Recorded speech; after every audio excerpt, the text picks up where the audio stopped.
Ann Coulter went on Jeanine Pirro's show.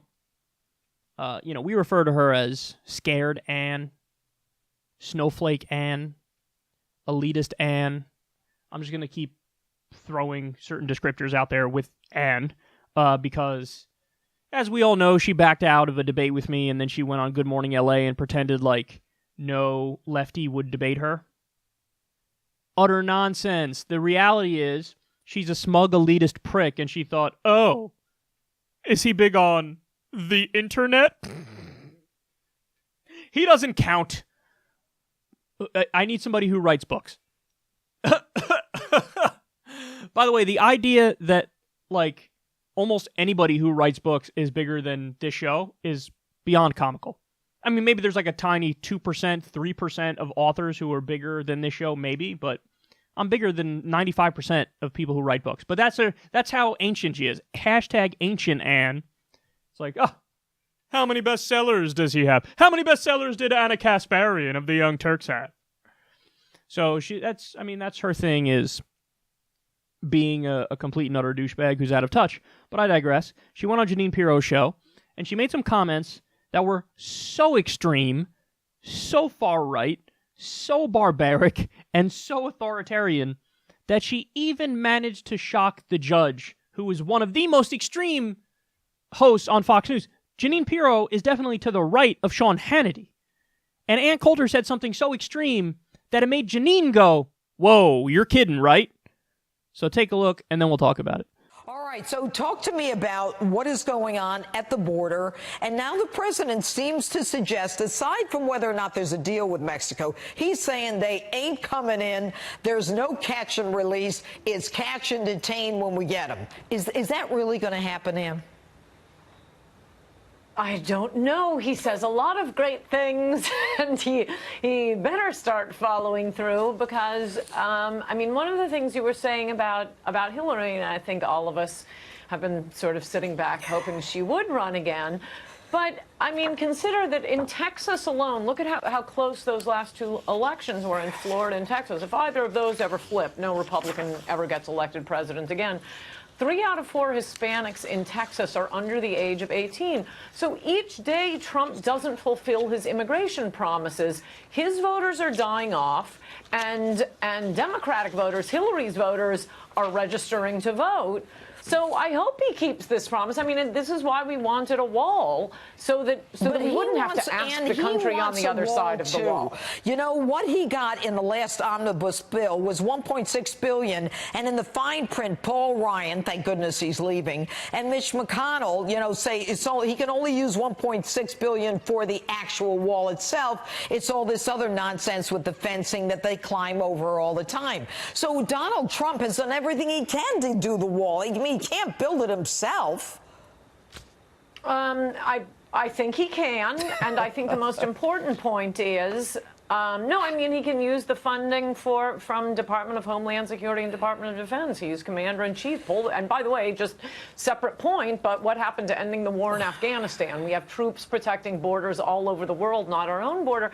But the most important point is... But he's moving the military to the border. He can't do anything else. He has indicated he's going to close the whole southern border. No president. They've sent the military to the border. Bush did and Obama did. But I've never seen anything as focused as we are right now.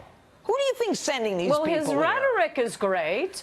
There are troops, I think 5,000 on the border, but if you are an aficionado of the Andy Griffith show, Barney Fife could have a gun but only one bullet, and that bullet he had to keep in his pocket because he wasn't a very good shot.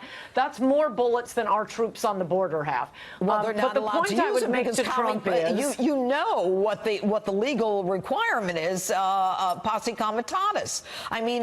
He is doing everything he can to have them back it up. What? Number one, you can't shoot Americans. You can shoot invaders. Number two, even if that were true, okay, go 1 yard into Mexico. What's happening on our border is certainly a bigger crisis for Americans than Grenada was. We can't invade Mexico to stop them from coming in here. We're doing the same thing unless Mexico gives us that authority. If you recall, even in Benghazi, they said, well, we didn't get permission from Libya to go in and protect our men. We certainly can't cross the border to shoot them up over there. If that's what you're talking about, to send the military there. Reagan invaded Grenada, and Grenada was far less of a threat to Americans. I love how she's using gratuitous invasions to make her point.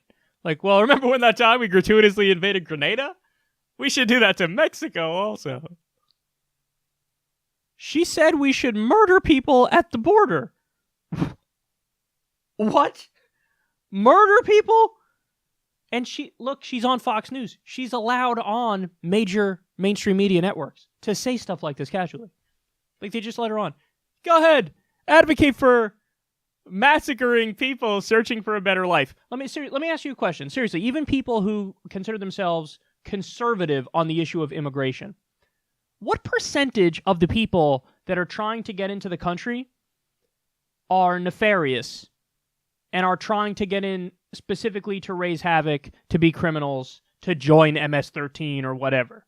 What percentage of the people coming in are bad people who are not looking to create a better life and maybe have an opportunity for their children, and people who are not escaping extreme poverty and violence brought about by the drug war? What percentage of those people are bad people?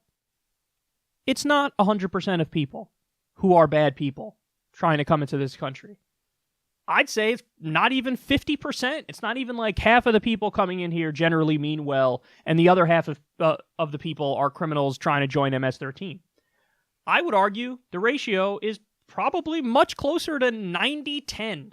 90% people just trying to live and not die because of extreme poverty and violence. And listen, in that scenario, should you have a process to determine who can be here and who can't be here and who's granted asylum and who's not granted asylum? Absolutely, we need to have a process. Absolutely. And you do have to do background checks and ascertain what's going on in each individual case. All that's true.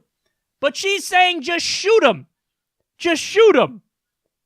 And that would be vicious enough if all of them meant harm, because you're gunning down people who don't have weapons, who can't defend themselves, who are committing what is effectively a low-level crime.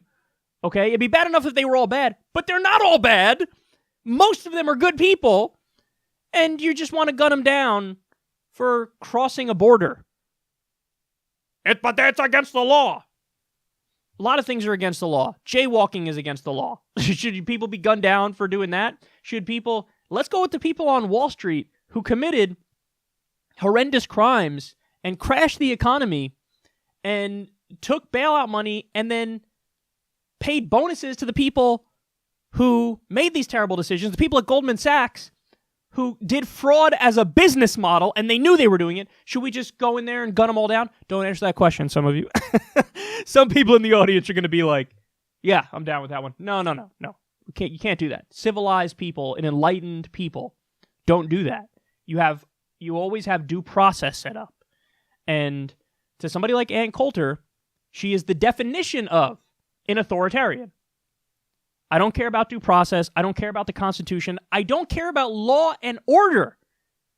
I care about authoritarianism and defining up front who the good guys are and the bad guys are. The good guys are the ones in uniform. The bad guys are those brown people, evil brown people trying to come in. And therefore, anything is justified to meet those ends. If you got to murder people in cold blood, murder them in cold blood.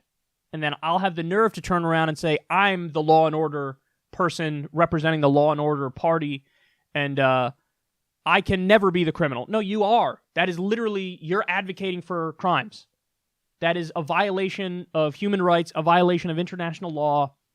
That's literally murder. You're advocating for murder. You're also advocating for an illegal invasion of Mexico. So the fact that she could just casually float that, I mean, you saw even Jeanine Pirro was like, whoa, what? Start gunning people down, massacring people? I mean, could you imagine for a split second? Now, we turned away a lot of people when they were trying to escape Nazi Germany. We did, and it's a stain on our record. A lot of people were trying to get in the country, we turned them away.